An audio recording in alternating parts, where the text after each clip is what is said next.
Chaque fois que je pense à ma vie, à mes études, j'ai toujours pensé à ma mère qui, quand on avait des problèmes financiers, avait vendu tous ses bijoux, tous ses super wax pour payer les études. Et jusqu'à aujourd'hui, elle ne m'a jamais rappelé ça. Jamais. Ma mère m'a dit, Marcelo, aide-moi, j'avais vendu mes bijoux. Marcelo, aide-moi, j'avais vendu pour toi. Elle ne m'a jamais rappelé cela. Jamais elle l'a rappelé. Jamais. Elle a dit à son mari, j'ai tout vendu. Jamais. Parce que lorsque l'autre est en position de faiblesse et tu parles trop de tes sacrifices, lorsque Dieu va le visiter, si la chair intervient en lui, il va se venger et lui aussi va te rappeler. Dans le couple, il faut sanctifier l'autre. Sanctifier, c'est mettre à part.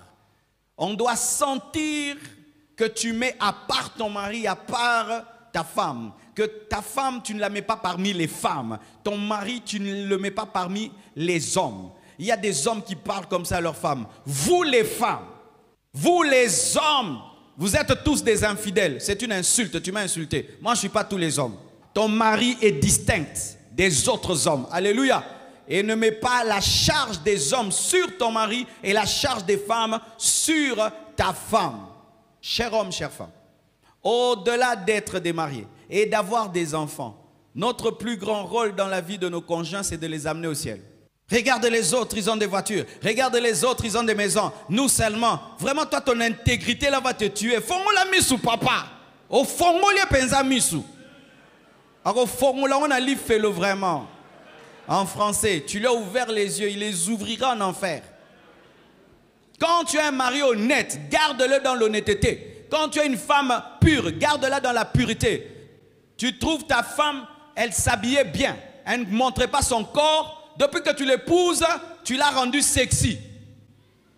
Mais oui, il y a des maris comme ça. Il faut que tout le monde voie leurs marchandises. Tu as un problème de complexe ou comment? Maman, si ton mari veut t'habiller comme une pute, ne lui obéis pas. Dis, tu as refusé, le pasteur aussi a refusé.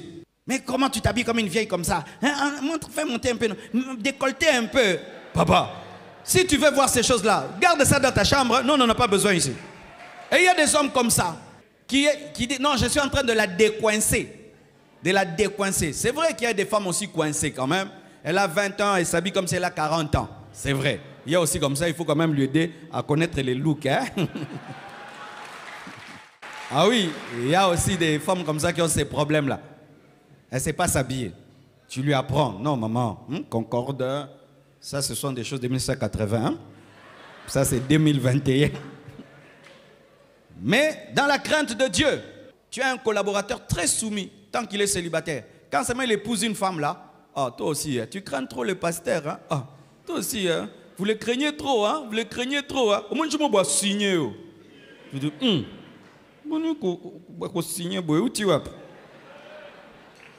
mais oui, j'ai un fils pendant 20 ans de ministère. Il ne s'est jamais tenu devant moi, jamais dressé devant moi. Il se marie, après 2 mois, il me manque du respect. Je sais d'où la rébellion vient. C'est toi qui as amené ça.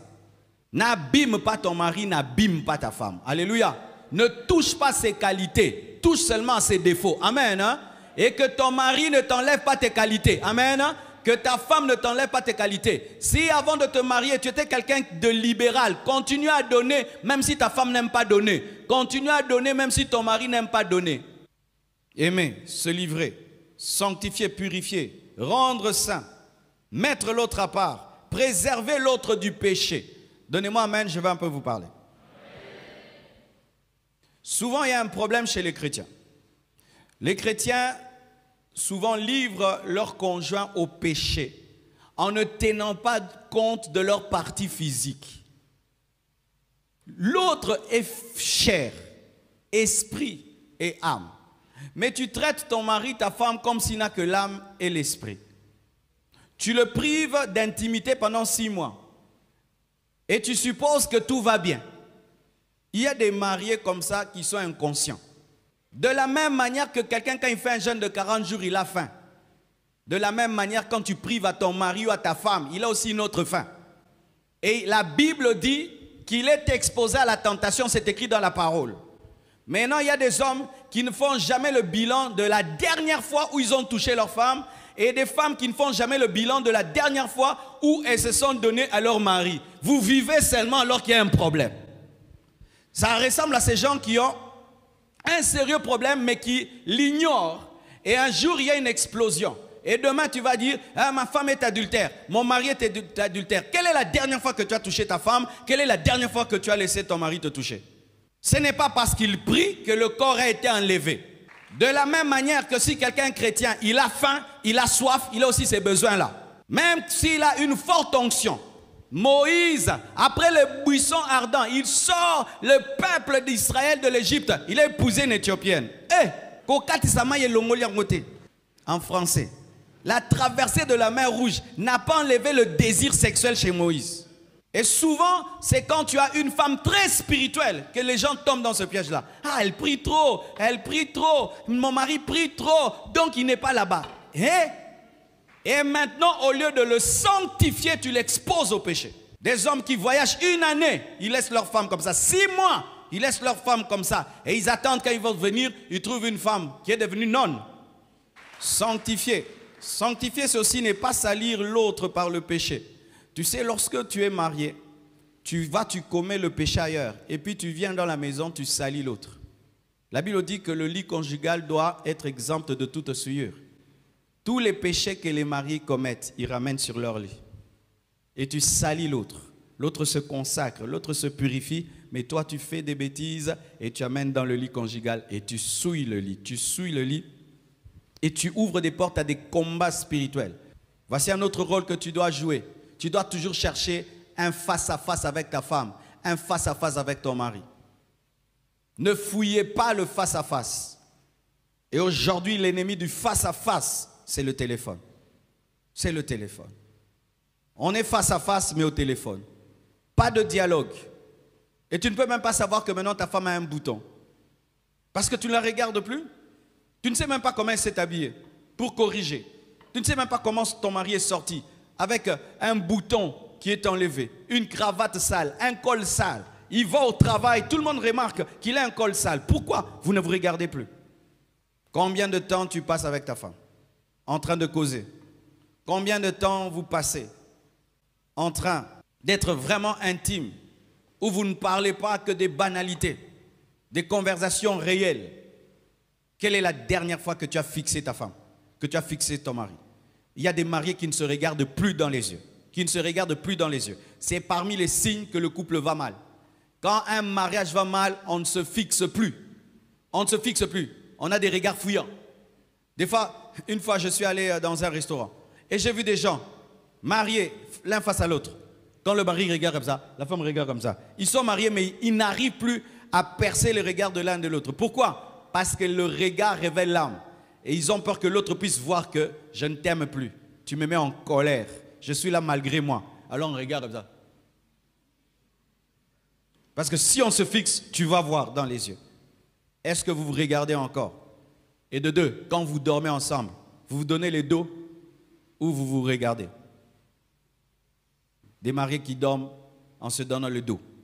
Toujours le dos. Le dos. Coupez le lit. Faites 2 lits séparés. Et oui, je vous assure, une fois je suis allé à Paris, je crois. Alors j'ai cherché une chambre et je leur ai dit, je suis marié. Ok, pas de problème, monsieur. Et puis on me montre une chambre. Je vais là-bas, je trouve 2 lits séparés. Oh, je leur dis, mais je suis marié. Il dit, oui, tu es marié. Oh, mais le lit là, il n'est pas marié. Ils m'ont donné un lit en colère. Non, parce que chez les Blancs, ils savent qu'on peut être marié, mais on ne dort pas ensemble. Donc ils supposent que même nous, les Africains, on a ces systèmes. J'ai dit non, non, non, non, non. Ou vous voulez coller, ou me chercher un lit. Où on est nous deux. Mais certains, vous êtes même sur le même lit. Mais vous mettez même des séparataires. Comme sur la route.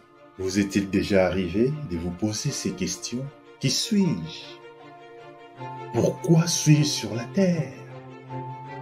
C'est tout à fait normal, car cela arrive à tout le monde. La Bible et l'aide du Saint-Esprit nous donnent les réponses claires à ces questions existentielles. Si vous aussi, Vous voulez découvrir votre vocation, gagner du temps, en finir avec les statu quo, cette impression de tourner en rond, se sentir inutile et perdu. Veuillez cliquer sur le lien qui est en dessous de cette vidéo pour regarder l'atelier qui vous est offert.